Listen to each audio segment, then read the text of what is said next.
예레미야 25장 15절에서 29절입니다.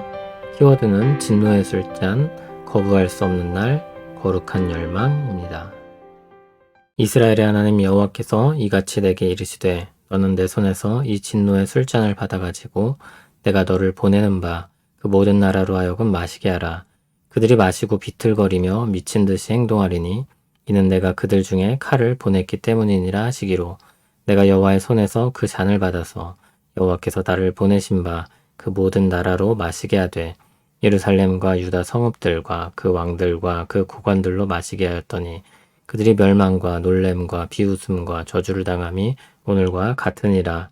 또 애굽의 왕 바로와 그의 신하들과 그의 고관들과 그의 모든 백성과 모든 섞여 사는 민족들과 우스 땅의 모든 왕과 블레셋 사람의 땅 모든 왕과 아스글론과 가사와 에그론과 아스돗의 나머지 사람들과 에돔과 모압과 암몬 자손과 두로의 모든 왕과 시도의 모든 왕과 바다 건너쪽 섬의 왕들과 드단과 데마와 부스와 살적을 깎은 모든 자와 아라비아의 모든 왕과 광야에 섞여 사는 민족들의 모든 왕과 시무르의 모든 왕과 엘람의 모든 왕과 메대의 모든 왕과 북쪽 원근의 모든 왕과 지면에 있는 세상의 모든 나라로 마시게 하니라.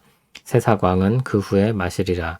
너는 그들에게 이르기를 만군의 여호와 이스라엘의 하나님의 말씀에 너희는 내가 너희 가운데 보내는 칼 앞에서 마시며 취하여 토하고 엎드러져 다시는 일어나지 말아라 하셨느니라.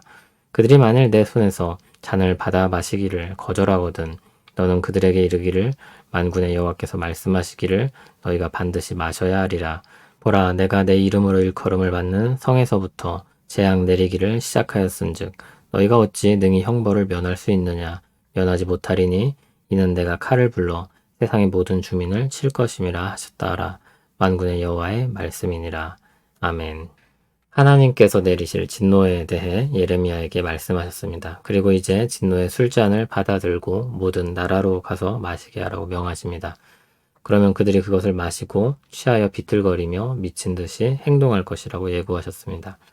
16절을 보면 그것이 그들에게 보내신 칼이라고 말씀합니다. 칼에 맞아 비틀거리는 모습을 떠올릴 수 있을 것입니다.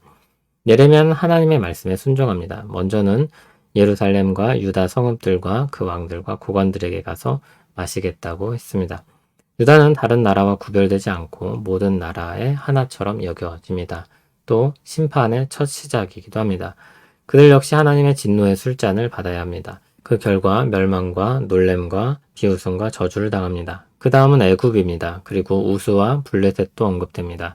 또 에돔과 모압과 암몬, 두로와 시돈, 그리고 바다 건너쪽 섬, 그리고 드단과 부스, 아라비아, 시무리, 엘람, 메대, 북쪽 원근의 모든 왕, 지면에 있는 세상의 모든 나라, 그리고 마지막으로 세사악입니다. 유다를 중심으로 남서쪽에서 시작해서 반시계 방향으로 인접한 주변 나라들을 언급합니다. 그리고 한 바퀴 돌고 난 후 범위를 더 넓혀서 주변 나라들을 언급합니다. 마지막 세삭은 바벨론을 가리키는 암호로 여겨집니다. 그렇게 온 세상이 하나님의 진노의 술잔을 받아 마시게 될 것입니다. 27절을 보면 하나님께서는 자신을 만군의 여호와라고 하시며 하나님께서 보내시는 칼 앞에서 마시며 취하여 토하고 엎드러져 다시는 일어나지 말라고 했습니다. 28절에는 만일 그것을 거절하려는 사람들이 있다면 반드시 마셔야 한다고 말씀을 전하게 하셨습니다. 거부할 수 없는 진노의 술잔입니다. 하나님의 진노의 술잔이 유다로부터 시작해서 온 세상으로 향할 것입니다. 하나님 백성으로 택함 받았던 유다가 심판을 받아야 한다면 온 세상은 어떠하겠습니까? 온 세상이 그 잔을 거부할 수 없을 것이며 반드시 마셔야 할 것입니다. 주님의 칼을 받아야 할 것입니다.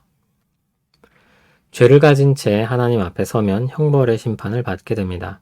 하나님은 인자가 풍성하신 분이지만 공의의 하나님이시기도 합니다. 선지자 예레미야 때 많은 사람들이 그래도 우리가 하나님의 백성인데 우리가 심판의 대상이 될 수 있냐고 말했습니다. 불편한 이야기는 하지 말라고 요구했습니다. 그러나 하나님의 생각은 달랐습니다. 예레미야의 생각이 달랐던 것이 아니라 하나님의 생각이 달랐습니다. 하나님의 인내의 시간은 끝나가고 있었습니다. 거부할 수 없는 날이 가까워 오고 있었습니다. 거부할 수 없는 진노의 잔을 받아 마셔야 하는 공의의 때가 가까이 오고 있었습니다. 우리는 언제나 은혜를 말해야 합니다. 그리고 은혜 안에 살아야 합니다. 그러나 그 말이, 그 은혜가 죄악에 물들어 살라는 말이 될 수는 없습니다.